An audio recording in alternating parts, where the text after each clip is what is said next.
I will never be young again, or any younger than I am today. I will never be faster or more flexible. I will never win competitions against 22-year-old wrestlers in my weight class. I will never be a black belt. None of those things will happen. But none of that matters anymore. I took a walk through this beautiful world. Felt the cool rain on my shoulder. Found something good in this beautiful world. I felt the rain getting colder. Sha-la-la-la-la, sha-la-la-la-la-la, sha-la-la-la-la, sha-la-la-la-la-la.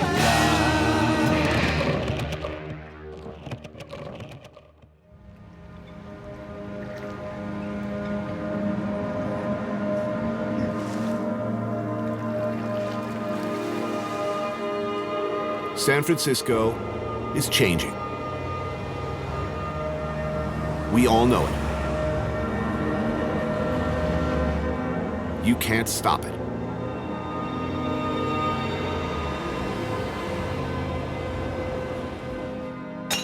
Were you born here?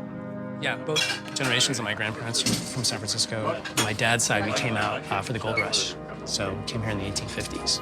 Author John Birdsall grew up in this town, and he's a close observer of the changes happening here. You know, when I first came out to San Francisco, I was making all the same sort of tired jokes that everybody from New York who comes out to San Francisco the first time makks. You know, I thought it was all like sort of granola and politically correct. And in fact, that's really, nothing could be further than the truth. Right? San Francisco is like a righteously dirty town. It's grimy. You guys have actual street hookers in the center of town. You know, it's a two-fisted, heavy drinking, 3 martini, big steaks, heavy smoking, old school 20s mentality town. Still. Yeah, still, but it's vanishing. You know, Google is not too far from here. According to many locals, the whole character of the city is being leached out by an invasion of tech people, a flood of tech money. It's the triumph of the nerds. Out with the old, in with the new. No place epitomizes that better, perhaps, than where we are right now. Yeah, you know, I tell anyone to come and meet me here, my friends, and they sort of laugh at me. They're like, Sinbads. But it's this thing that doesn't really exist in San Francisco anymore. It's not self-consciously divey, you know? It has this kind of faded glamour, kind of worn out. It smells kind of sour. Sinbads, lost in time, yet its time running out, living out its last stand on San Francisco's Pier 2. Just south of the hordes of neckbeards and man-bun vapors buying artisanal drip coffee a few hundred yards away. I mean, my mom used to come here, you know, she used to be like a secretary. So it was a place that catered to unglamorous office workers. And those are rarer and rarer here. Is the relentless wheel of history going to roll over this place? Or I mean, it will eventually roll over this place. I mean, the location is too good. It's one of the best views in San Francisco. A last drink or two before the grinding wheels of the apocalypse churn through, leaving what in their wake? They want to put a ferry terminal here, is that right? Yeah, they want to build a fancy ferry terminal. Young people coming here now in the tech industry are sort of like insulated from the culture of San Francisco. I mean, since, you know, the Beat generation, or even, you know, since the end of the Second World War, people came to San Francisco in their 20s to do a very specific thing. You know, San Francisco is a place where you can have an acid trip and sort of see that all the stuff you thought about yourself is just kind of bullshit. And, you know, even though culture is changing and even though it's horrifyingly expensive, right, there's still something like that that exists in San Francisco. You'll always have that. You know, San Francisco will always make that impression on me.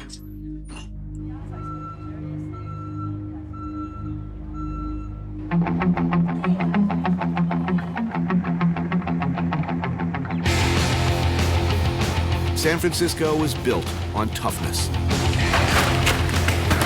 It's a boozy town, a saloon town, red meat, sex, and dirt. Every morning, 7 a.m., I'm here. And for the next hour or 2 hours or sometimes more, I am just getting crushed. Humility. Jiu-Jitsu gives you that in spades. In 1914, Mitsuo Maeda, master of judo and prize fighter, emigrated to Brazil. He befriended Gustavo Gracie and ended up teaching his sons, Carlos and Helio. And Brazilian Jiu-Jitsu and the USC, it all goes back to the Gracies. My home academy is Renzo Gracie in Manhattan. I'm telling you this because the whole reason I'm doing another show in San Francisco is actually to train here, Gracie Academy, one of the toughest and most notorious. That's it. So now pass it. And most admired, to a great extent because of the relationship between the terrifying Half Gracie looks at you like he's got a problem. Those eyes are menacing. And this man, Kurt Oceana, a beloved figure in the jiu-jitsu community because of his remarkably honest and unvarnished Move of the Week videos. So he gets stuck in a side control here, and he gave the guy an underhook. Bro, you up a long time ago. It's so bad now that you're gonna have to work really hard. Oopa scoop, in, to my knees, head up, getting side control on the other guy. When you see an MMA fight, when they strike, it's usually boxing or Muay Thai or karate. When they throw or trip their opponent, it's judo or wrestling. But when it hits the ground, you better know Brazilian Jiu-Jitsu. Object: to choke your opponent or lock one of his extremities in such a way as to make them submit. I do not want this, getting my guard broken. That's bad. It sucks. There's full mount, armbar, Ezekiel choke, rear naked choke, bow and arrow. Then, as they say, my choices become very limited. It's tap, snap, or nap. Grab his pants, now start to rotate towards yes, and extend your arm. Put your head up, no, don't lift him up. Put your head this way, extend this arm. Yes, pass it. Okay, it's a little bit tight, so you can always adjust it. Thank you, brother.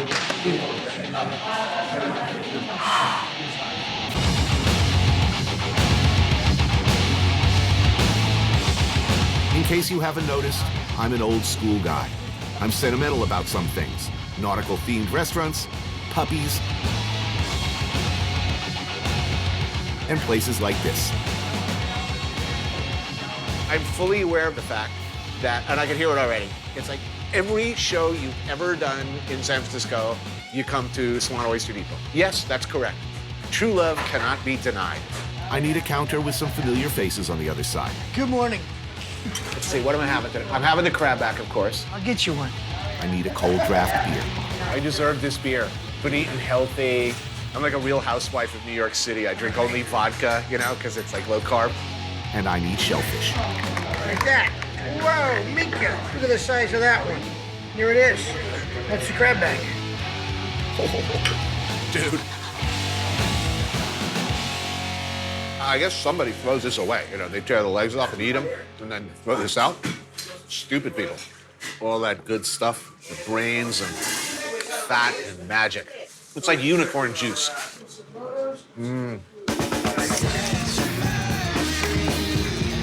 Swan Oyster Depot, a touchstone in my worldwide wanderings, a happy zone. If I read about myself dying at this counter, I'd say to myself, that was one lucky guy. Sweet. Nice little plate of crab leg. Maybe a little Louis on the side. Oh, I guess. Oh, man. So good. All right, Tony, here you go, babe. You got Kumamoto's. I got local tamales, Miyagi's. So I should eat these before training to give me superhuman strength. On the other hand, coughing up oysters all over the front of my gi would probably like not be cool.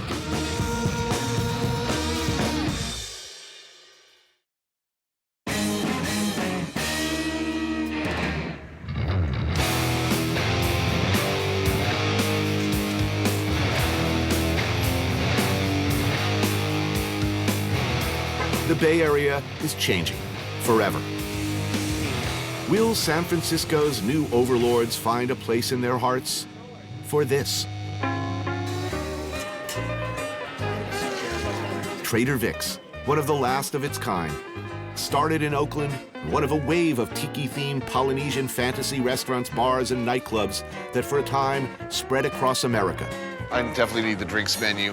I've been beaten like a chicken fried steak, you know? Why? You were doing some sort of martial art, yes, were you? Yes, I want the Mai Tai wave. What's the Mai Tai wave? It's a flight of Mai Tais. Really? It's like a surfboard with 3 different Mai Tais. Not many places left that do this. Very few do it without irony. This is not the first time you've been here. No, I practically grew up in this place. Really? My parents used to take me from like about age 3. It was like a home birth at Trader Vic's. And then Author Sean Wilsey grew up in San Francisco. His parents were regulars at the original downtown Vic's. I used to drop acid and go to Hawaii Kai, so this kind of thing is a taste of my childhood too. Oh, yeah. Oh, cool. I got sent to boarding school when I was a teenager, an East Coast boarding school where everybody was like, oh, you're from the gay bay. And it was really difficult to just negotiate being from San Francisco. I would lie and say that I was from Napa because I was embarrassed, you know? Yeah. I was at like a hockey school in Massachusetts. And I was gonna get hazed for being from San Francisco. Okay, so San Francisco for you as a kid was... I just remember all sorts of factions. Like there were all these skinheads and skaters, because that was like from the teenagers' point of view. But then there were all the old hippies and like the slightly older beatniks. And everything was really cheap. I mean, I don't think San Francisco has become an expensive rental town until maybe like the last 10 years. Okay, go small, bongo. I love it, sort of this pan-Pacific. Well, they have that like weird kind of tandoori Japanese Chinese oven. Right.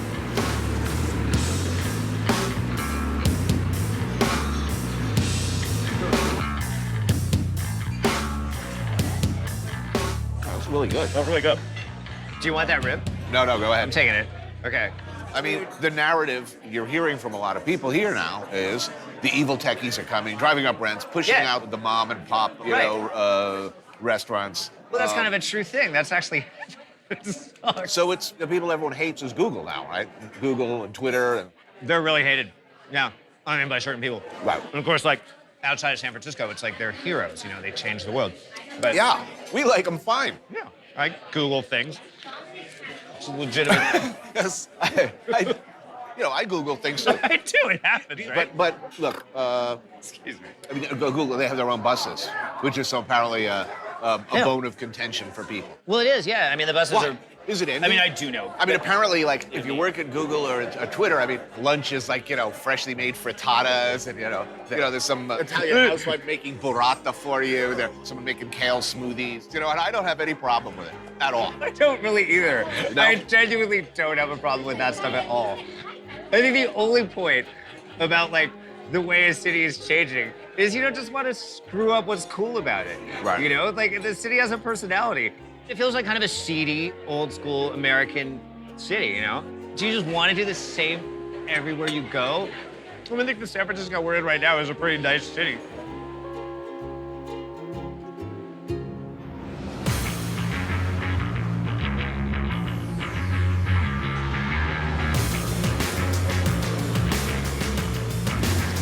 It took me 6 months to be able to handle the warm-ups back at my home academy. And for a long time after, I just pray that somebody would be more out of shape than me. The warm-ups at House are legendarily tough. They're proud of it, lasting in some classes, they say, a half hour and beyond of ferocious and unrelenting interval training. 8, 9, 20.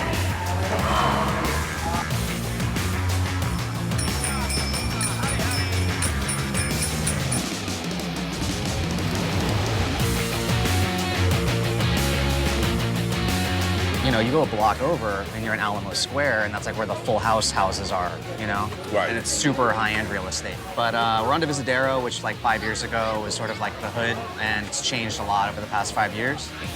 This is 4505 Meats, and they started off, like Ryan would be out on the street outside of a bar with like a Weber grill, grilling hot dogs and hamburgers. And he built up his business, the reputation as like the best hamburger in the city. And then he opened this place. It's really good.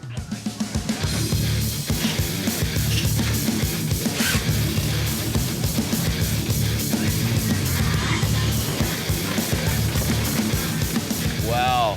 So this is a little bit of everything. Our presidential platter. Jalapeno cheddar sausage. Yes. It's our francaronis, macaroni. I'll chop up our hot dogs we make inside. Oh, that's wrong. I want it. I want it. Yeah. Ribs, Yeah. brisket, chicken. This from the whole hog we were cooking earlier. Beans, potato salad, coleslaw. Life is suddenly very, very good. Thank you. Yeah, you're very welcome. Thank you, man. Thanks, man. Wow. How long have you been in the restaurant business total? 17 years now. You know, you have become, reluctantly, I'm sure, sort of the poster boy for the beleaguered, victimized by evil tech money, an example of what's happening in San Francisco as a whole. Yeah, there's definitely good guys and bad guys, and there's lots of people that have come in now that haven't paid any dues, and they can open something right away, by dropping $4 million into it or something. Right. Over the course of 5 years, Chef Richie Nakano built his pop-up restaurant, Hapa Ramen, into a beloved local favorite. Then he made a deal to open a brick-and-mortar Hapa. With that money came expectations. And only 4 months in, the shit hit the fan. You're a month into a restaurant, you're not gonna make money. And that's when the trouble started. You're a year into the restaurant, you're not making money. Yeah. Who makes money in a year? Yeah, 30 days in, and we were already sort of facing those sorts of things. The money wanted to make some changes. Richie did not. So he left, and the restaurant he created vaporized with him. At the old space that we operated out of, they're doing a vegan brunch there now. No way. Oh, it really is the perfect story of evil triumphs over good. And I think that's the problem with the city right now is there's a lot of people that have the means to open a restaurant, and they sort of open formula restaurant. Right. It's safe. And anything that does interesting food is gonna get forced out, and it's just gonna be a town full of Chipotles.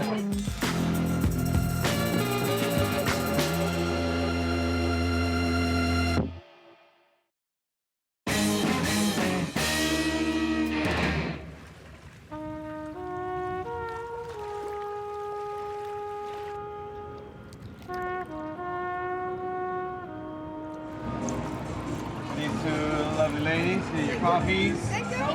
You're welcome.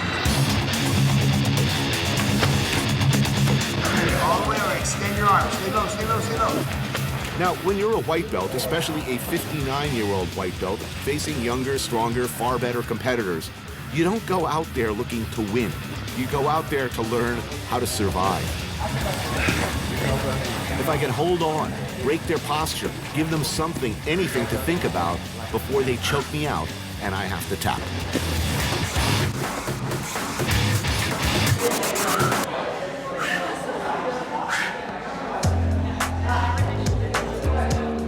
The changes are not just happening in San Francisco. Across the bay in Oakland, gentrification is met with, one would think, a starker history of resistance. This, after all, is where the Black Panthers were born. Bobby Seale was a founder of the Black Panthers, a critical figure in Oakland history. And here at Miss Ollie's, we get a taste of the shiny, new Oakland. A Black Panther is the type of animal, if you push it into a corner, it's gonna try to move out your way. And when you keep pushing it, sooner or later it's gonna come out that corner. So I said, that's like black people, we just pushed in a corner. We came up with the Black Panther Party. I said, we're gonna take a position on self-defense. The Panthers were viewed by J. Edgar Hoover's FBI, anyway, as pretty much public enemy number one. They sold the Panthers as the enemy using, well, essentially your own imagery of strong black men holding weapons. But internally, what the FBI and Nixon saw as the real threat from the Panthers was the popularity. With the killing of Martin Luther King, my organization spread across the country. It went beyond the Black Panther Party. The Panthers' aims were, by today's standards, shockingly moderate. Equality in education, housing, employment, and basic civil rights. But the image of black men with guns was too much for the America of 1966. Right after Nixon is sworn in, I got the Watergate tape. Now, J. Edgar, you got to get rid of these Black Panthers for me. I mean, what have you been doing? How are you doing this now? I want you to move and get rid of these Black Panthers. Man, it's just been sworn in. This is the President of the United States. Raids are launched on Panther strong points around the country. The arrests are many. The FBI did everything they could to eradicate them. The Panthers said that police had broken in and killed one man at close range as he slept. The dismantling of the Panthers was brutal. Everybody agrees illegal. I mean, it was basically an assassination campaign coupled with murder, unwarranted arrests. We had no charges, nothing. And they created, through their counterintelligence program, everything that happened to us. Are you happy with the level of black activism in the country now? I like the level of activism that's gone. And Black Lives Matter movement is very, very important because there's a bunch of young, intelligent youth running this operation. Do you think the good guys are winning? What? Yeah, I mean, you look at it the way the country is right. Do you think the good guys are winning? No, the bad guys, the Koch brothers, the bad guys are winning. Tea Party and all these right-wing idiots are so far winning. Young people have got to go out there and they got to be progressive enough, not only to end police brutality, but to create frameworks and demand and know. These are the kinds of things that has to happen.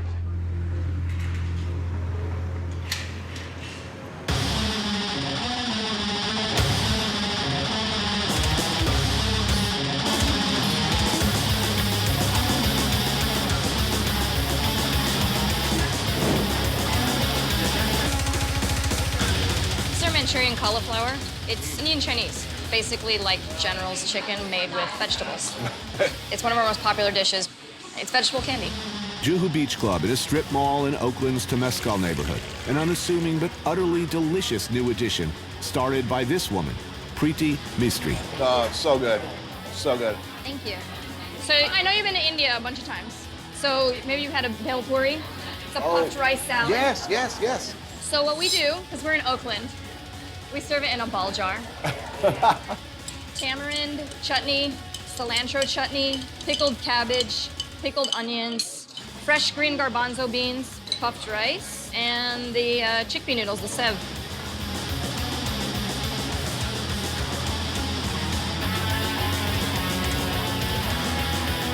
Oakland now, in terms of like artists and chefs, has basically kids who have been priced out of San Francisco. It's still possible for a place like this, which is basically funded by Preeti and her wife, to open up. I mean, in San Francisco, I don't think it's really possible anymore to do that. You know, you need like big investors. You need lots of funding. The food is both familiar and uniquely her own.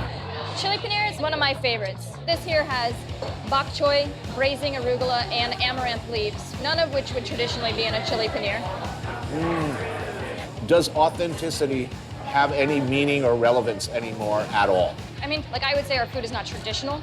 Is it authentic? Hell yeah, it's 100% authentic. But saying it's not authentic is saying that my experience is not authentic, that being a person of Indian origin who grew up in the United States is not authentic. I grew up eating Indian food, and I grew up eating pizza and hamburgers at the same time. So tasty.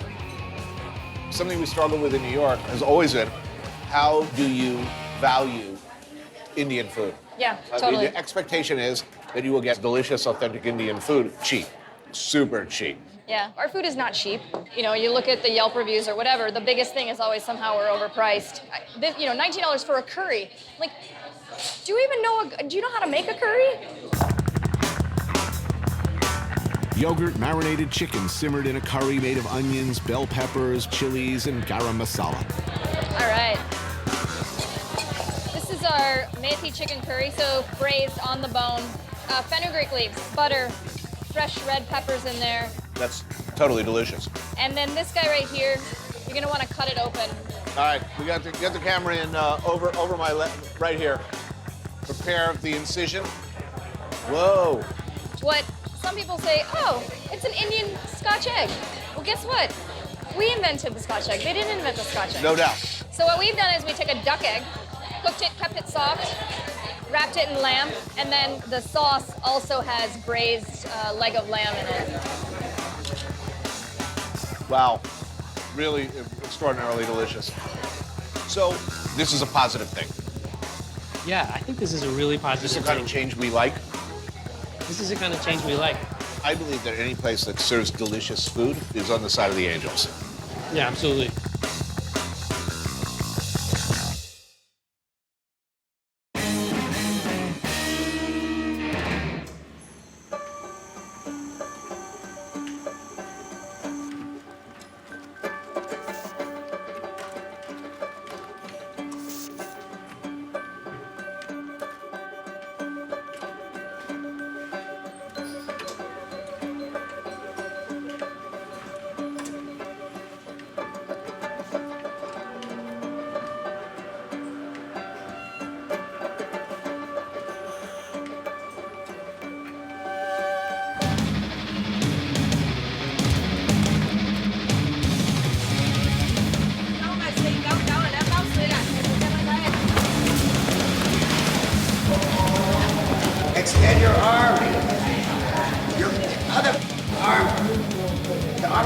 head goes long, like this.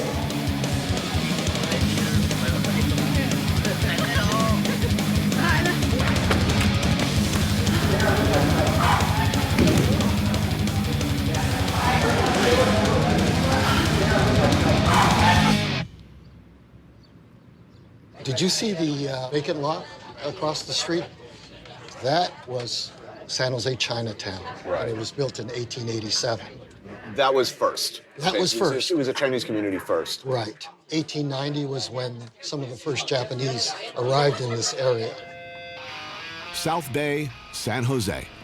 Not much going on out here other than world domination by a small group of tech companies.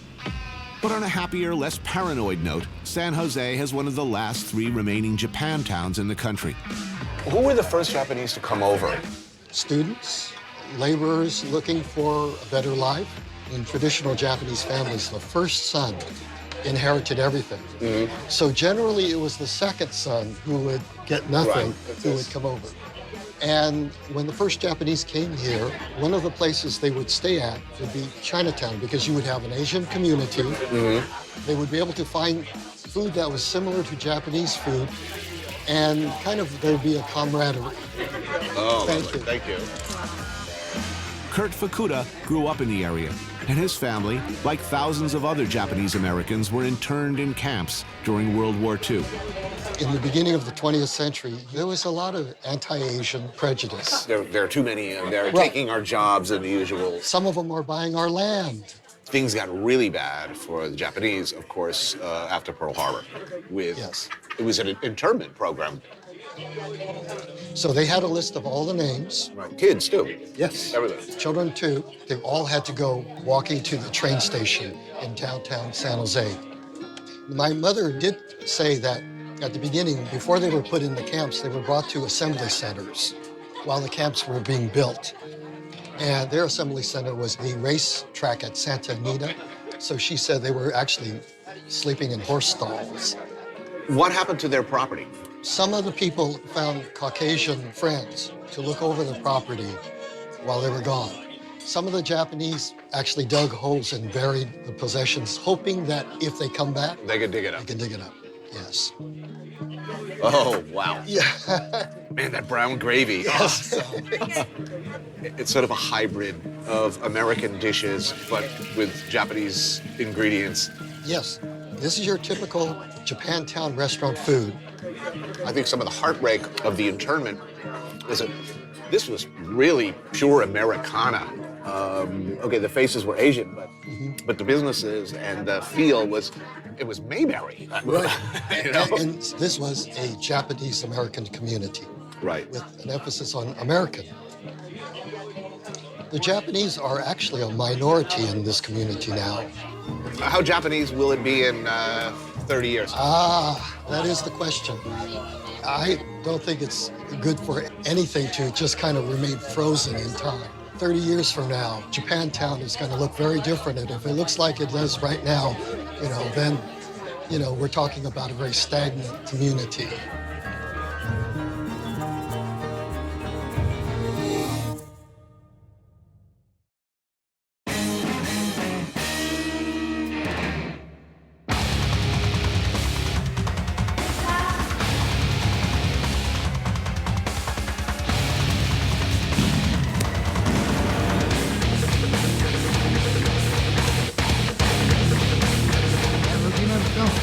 Yeah, exactly. It's all hips.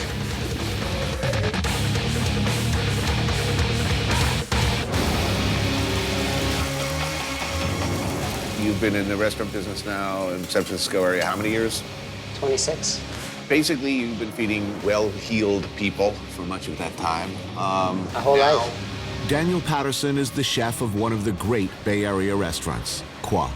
Top of the fine dining world. 2 Michelin stars. But in 2014, he and Chef Roy Choi of LA's Kogi Empire decided to embark on a revolutionary, probably foolhardy, and entirely selfless new enterprise. But what are you up to now? What are you doing? Well, we're starting a fast food ring. I mean... Why? It's unbelievable that in our country, so much of it, we've just decided it's okay for people to eat garbage, basically, processed food. The Tenderloin, the area that we're going into, is traditionally the worst intersection in the entire city. Most drug arrests, most homicides. The most vulnerable populations in our country are being fed the worst food, consistently. Local intends to address all those problems, creating a fast, casual food business that's actually good for the world. So this is Roy calls awesome sauce. Tomato, onion, garlic, a lot of olive oil, gochujang. And then scallion relish, just grilled scallions and lime. Veggie burger dressed exactly the same way. If you're like I am, the word veggie burger will strike terror into your heart. Yeah, it makes me violent, actually. This will not make you violent. It will make you happy.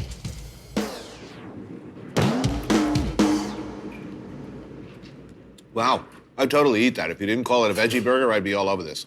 Yeah. So fast, healthy, and affordable. Yeah. So $2 to $6. So you're not going to get rich off this venture. We'll make money. You think you'll make money? We have to. Just because something hasn't been done doesn't mean that it can't be done.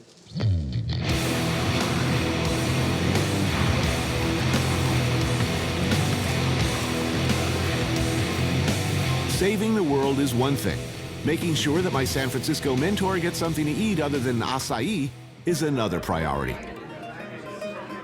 This happened from, I grabbed this guy's collar and he broke my grip this way and my finger went here. I'm pretty sure Kurt Osiander hasn't eaten at Qua before. My finger broke inside my 16-ounce glove against my head. That's how hard this guy punched. Wow. Not everybody likes to get punched in the face really hard. Right. Now. Patterson's signature dish at Qua, the beet rose with yogurt and rose petal ice. Oh, that's beautiful. This one disappears quickly. Yeah, no kidding. Thank you. Well, it's pretty. Oh, it's going to be good, man. Oh, this is great. Watch the barbarian eat really fancy food.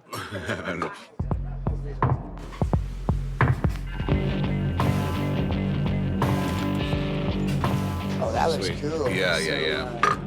Egg yolk, poached in smoked oil, creme fraiche, chive, California sturgeon caviar. So the egg yolk, when it's raw, is actually fully cooked. It's kind of a custard texture.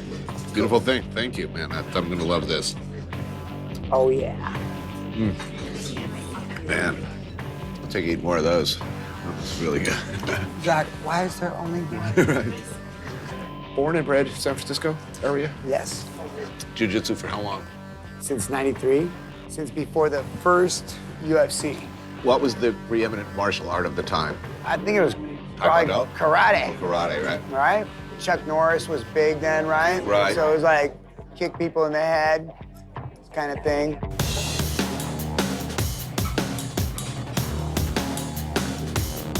Yeah, look at that. Cherry tomatoes, peeled. Sauce underneath is grilled zucchini and wheatgrass. A lot of herbs and flowers on top. Everything I grew myself in my house. Well, that's killer. Excellent. Do you eat carbs? I mean, generally speaking, Yeah. you just eat a full whatever? I can eat whatever. My guys are trying the all bacon. I'm all bacon all the time. All bacon all the time? Yeah, that can't be good for you. No.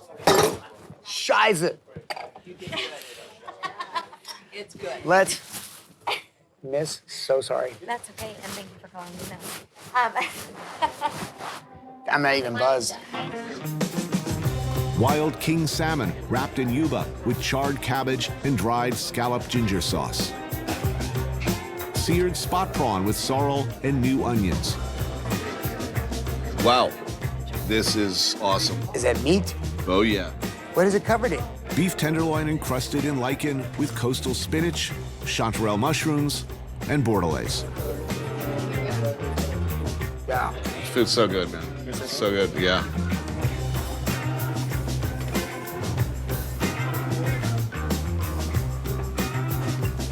It's a taco. Yes. So black sesame mochi bun with Oh, sweet. strawberry, kumquat, and shiso. Awesome. Thank you so much. Thank you. It's great. Oh, this is great. Most of the people we've been talking to on the show are complaining about the fact that San Francisco is becoming too clean. Real San Franciscans can't afford to live here anymore.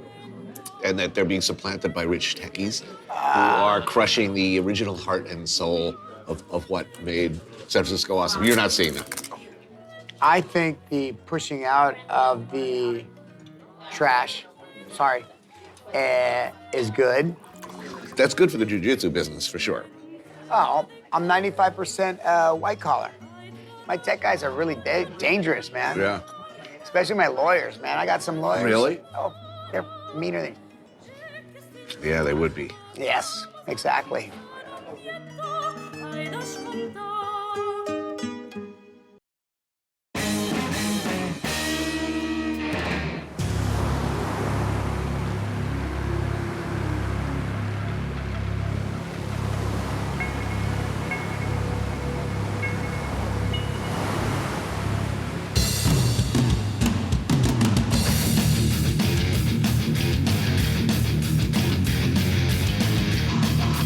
Here's the thing about jiu-jitsu. In spite of the fact that people are trying to basically choke you unconscious on the mats, that you're scrambling for your life in a sea of sweat, it's a remarkably and refreshingly testosterone-free zone. We good? Yeah. Now decapitate me. High-fiving, for instance, is just not done.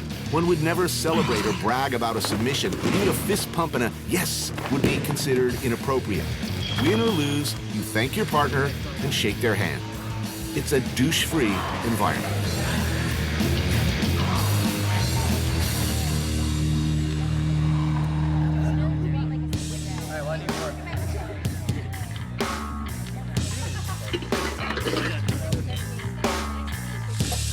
This has been a very crazy week, Dad. Last night they took me to this crazy restaurant where they give you really small food. It was good. Yeah, it's good. Yeah, But then as soon as I got home, I made a sandwich. I was so hungry. Kurt's having a barbecue. Yes. Chicken hearts on. And this is why I end up on Monday smelling like barbecue in my gi. And they're like, why do you smell like barbecue? Because I was hanging over the fire all day. As long as my hair doesn't light on fire, I'm good. And as he spent a fair amount of training in Brazil, he's making a big pot of feijoada, the country's national dish. Dude. Oh, man. Look at that. Oh, yeah. A slow-cooked stew of beans and pig parts. I grew up eating like every piece of the animal there is because if you were starving, you will eat whatever there is on the table, right? Plus grilled chicken hearts, tri-tip, and sausages. Gotta have sausages. Do you like it like that? Raw-ish? Love it. Me too. I don't like overcooked meat. No, we can't have that. That's just wrong. The food is ready. Yeah. Here you go, bro. Oh, wow. Want to open that Macallan? Oh, hell no. I'm going to go class tomorrow. You kidding me? I'll drink that whole bottle and I'll train with everybody. I know, but that's you. You're the guy who trains. You for 15 hours. too. As soon as I started doing jiu-jitsu, it was like, it hit a part of my psyche that was like, okay, it's challenging. It's more than like brute force, and you have to think. Right. See, I was always the guy, like, if you were an old lady who hired me to shovel your walk, I would do half of it, and then I realized, oh, this is too hard. And I'd say, F this, and I'd just disappear. Honestly, I cannot think of another thing in my life that I attacked with such regularity and with, I mean, I've been steadfast. It's not a matter of if you're good enough. Sometimes it has to deal with maturity. The old tends to get run over by the new. That's how it works. Whether it's San Francisco invaded by a new generation of people with different priorities, or a 59-year-old man grappling with a bunch of younger, fresher, tougher, and hungrier bastards. But I don't know. I like to think there's hope. At least hope that every once in a while, the old guys will have a good day.